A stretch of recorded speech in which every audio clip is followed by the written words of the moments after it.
денес се одржа седница на Централниот комитет на ВМРО-ДПМН, овде во Прилеп, на кој се разговараше за тешката економска и политичка состојба. ВМРО-ДПМН смета дека оваа влада ја донесе државата во девастирачка состојба, каде најглавните проблеми на граѓаните се инфлација, растечка сиромаштија, скапата струја, ниските плати и лошиот стандард. Не помалку сложена е ситуацијата и на политички план.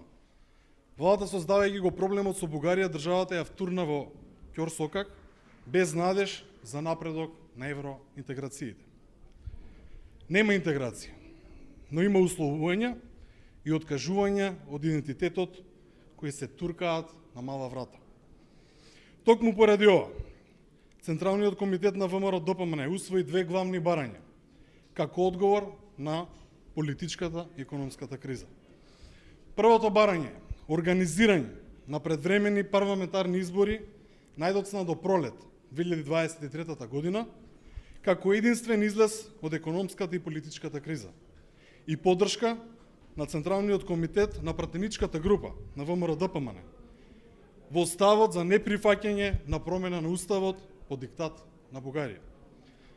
Второто барање се итно усвојување на нашите предлози кои се однесуваат за закрепнување на економијата, стандардот и општественото живење, а чии предлози се наоѓаат во собрание во форма на предложени амандмански решенија за новиот буџет. Овој пакет од над 10 мерки значи интервентна поддршка на економијата. Бараме, по број 1, одложување на зголемување на даноците преку одложување на предвиденото прогресивно оданочување кој треба да започне од 1.1.2023 година.